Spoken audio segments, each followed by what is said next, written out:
आवाज रिकॉर्डिंग है। भर्तृ कृत नीति सत्यम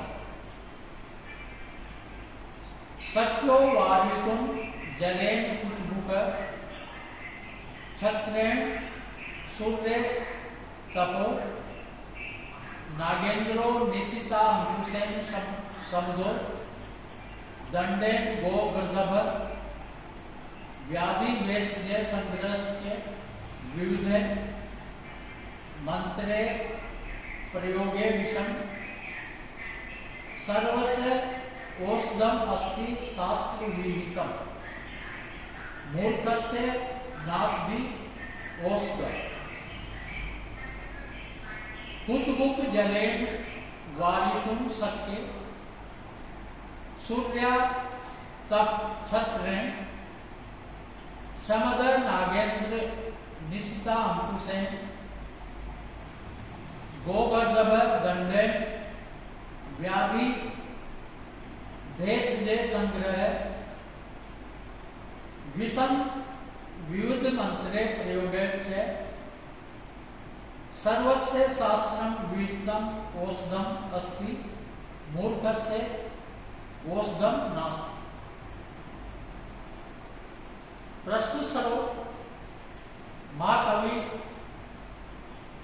भरत विरचित नीति सत्य से उद्धृत है। कवि कह रहे हैं कि संसार में सभी कष्टों का कोई न कोई उपाय अवश्य शास्त्रों में बताया गया है, लेकिन मूर्ख व्यक्ति की मूर्खता का कोई उपाय शास्त्रों में भी निर्दिष्ट नहीं है।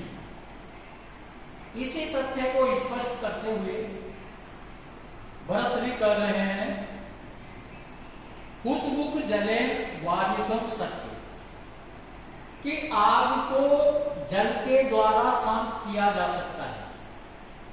कहीं आग लग जाए तो उसको जल के द्वारा शांत की जा सकती है। सूर्य तप क्षत्रेण और सूर्य के तप को छाते के द्वारा रोका जा सकता है। समद नागेंद्र निशिता अंकुशेन और मतवाले हाथी को तीक्ष्ण अंकुश के द्वारा नियंत्रित किया जा सकता है। गोगर्दभ दंडेन बेल और गधे को लाठी के द्वारा भगाया जा सकता है। व्याधि भेषज संग्रह और रोगों को औषधि के द्वारा शांत किया जा सकता है।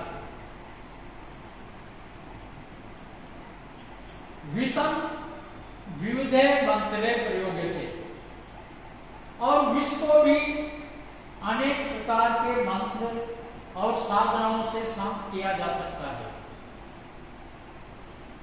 सर्वस्य शास्त्रम विहितम औषधम अस्ते कि सभी कष्टों का शास्त्रों में कोई न कोई उपाय अवश्य बताया गया है, लेकिन मूर्ख से औषधम नास्ते किंतु मूर्ख व्यक्ति को की कोई भी औषधि शास्त्रों में नहीं बताई गई है। कवि का कहने का भावार्थ यही है कि प्रचंड आग को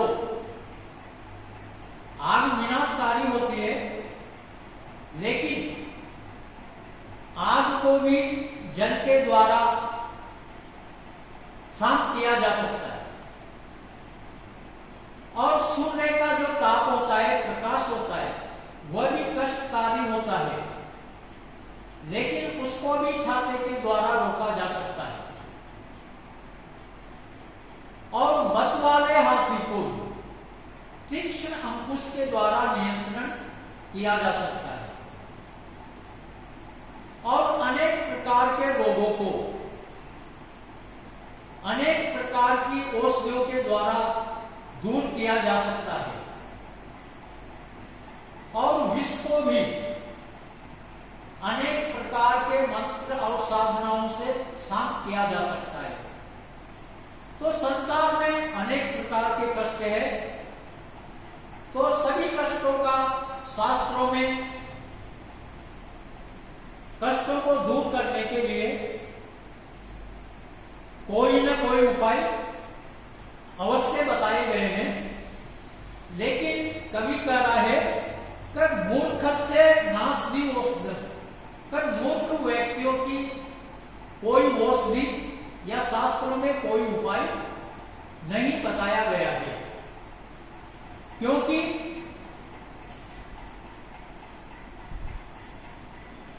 जो दुराग्रही हठी स्वभाव वाला व्यक्ति होता है उसको कोई भी नहीं समझा सकता, वह अपने दुराग्रह पर अड़ा रहता है। तो कवि का कहने का तात्पर्य है कि मूर्खता तो लाइलाज बीमारी है, इसका इलाज इस संसार में कोई नहीं है। शास्त्रों में अनेक प्रकार के कष्टों को अनेक प्रकार के उपाय बताए गए हैं, लेकिन मूर्ख व्यक्ति की मूर्खता को दूर करने के लिए कोई उपाय शास्त्रों में नहीं बताया गया है। प्रस्तुत श्लोक में शार्दूल विकृतम छंद है, इसका लक्षण है सूर्या अश्वे मसज स तथा स गुरुवर।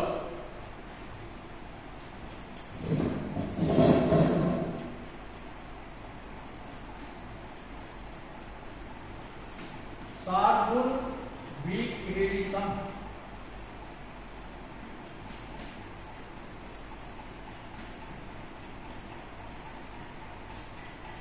सूर्य अश्वे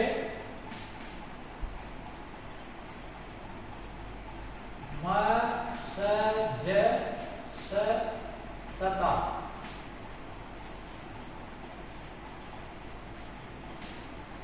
स गुरुवर। शार्दूल विक्रीतम छंद में 19 वर्ण होते हैं। गणों का क्रम चारों चरणों में मगण, सगण, जगण, सगण, तगण, तगण और अंत में 2 गुरु होते हैं। शार्दूल विक्रीत छंद में 12 और 7 पर यति होती है। शास्त्रों उपशेकृत शब्द सुंदर गिरी शिष्य प्रदे आगमा।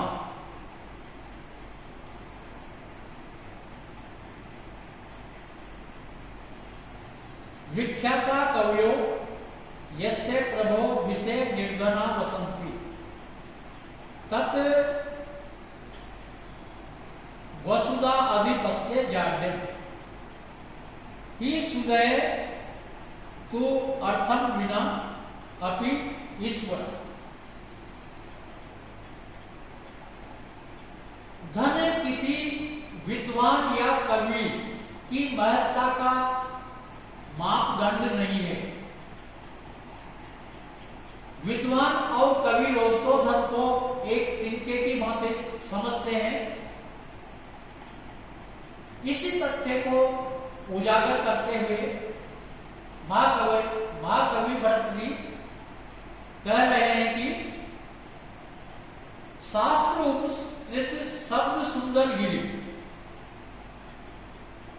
शास्त्रों से संस्कृत शब्दों से सुंदर वाणी के द्वारा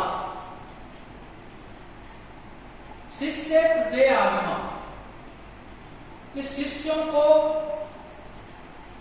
विद्यार्थियों को शास्त्रों का ज्ञान कराते हैं।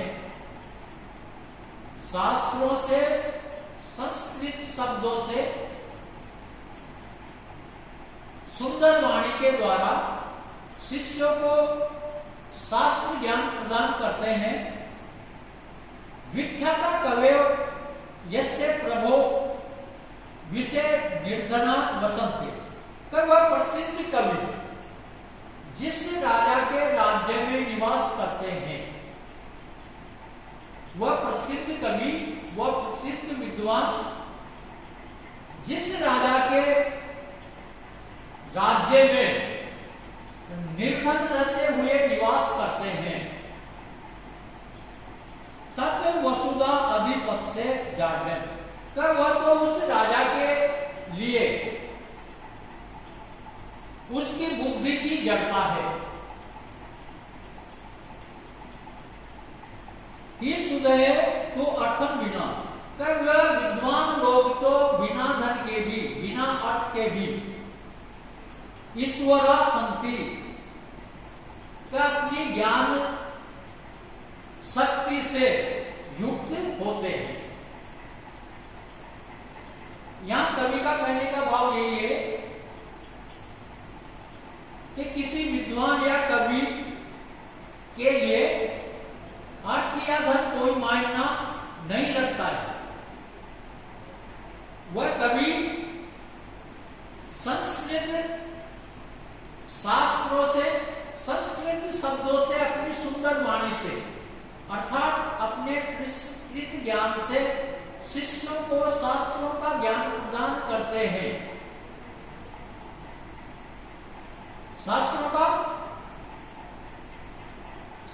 का ज्ञान कवि या विद्वान लोग ही कराते हैं। विख्याता कवि यस्य प्रभो विषय निर्धना वसंती, तो वह प्रसिद्ध कवि जिस राजा के राज्य में निर्धन रहते हुए निवास करते हैं।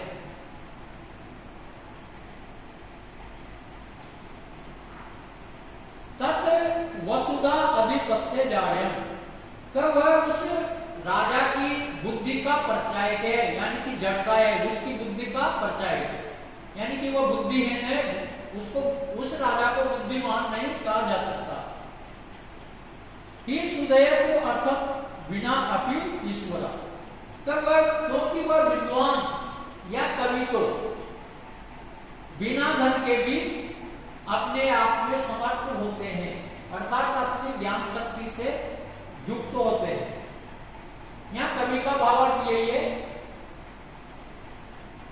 कि जो शास्त्रों का ज्ञान कराने वाले, शिष्य को शास्त्रों का ज्ञान प्रदान करने वाले, जिस राजा, प्रसिद्ध कवि जिस राजा के राज्य में रहते हुए यदि वह निर्धन रहते हैं, तो उस राजा के लिए शर्म की बात है। विद्वान और कवि लोगों को तो राजा के द्वारा अनेक पुरस्कारों और उपहारों से सम्मानित करना चाहिए। यदि मान लो वहां का राजा या जिस राज्य का राजा उनका समय समय पर पुरस्कार या उपहार कवियों या विद्वानों को नहीं देता है और वह उस राजा के राज्य में निर्धन होकर ही निवास करते हैं, तो उस राजा के लिए यह शर्त की बात है। उन विद्वानों के लिए वह राजा उनको इस प्रकार का सम्मान नहीं देता, तो उन विद्वानों की प्रतिष्ठा पर, महत्ता पर कोई फर्क नहीं पड़ता। ये तो या उस राजा की मूर्खता ही समझी जाएगी, क्योंकि वह विद्वान लोग तो, वह प्रसिद्ध कवि लोग तो धन के बिना भी अपने अपनी ज्ञान शक्ति से युक्त होते हैं। अर्थात उन कवि या विद्वानों के लिए धन महत्व नहीं रखता, क्योंकि ज्ञान के मुकाबले में धन का कोई महत्व नहीं है। यही कवि का कहने का भावार्थ है। इसलिए कवि और विद्वान लोगों की राजा के द्वारा या शासक वर्ग के द्वारा समय समय पर उनका उचित सम्मान किया जाना चाहिए। प्रस्तुत पद्य में शार्दूल विकृतम छंद है, और शार्दूल विकृतम छंद का लक्षण है सूर्या अश्वे मसरिस तथा शगुरु। शार्दूल विक्रीडितम,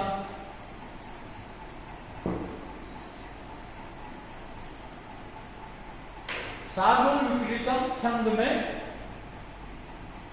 19 वर्ण होते हैं। चारों चरणों में गणों का क्रम मगन, सगन, जगन, सगन, तगन, तगन, और अंत में 2 गुरु होते हैं। और शार्दूल विकृत छंद में 12 और 7 पर यति होती है।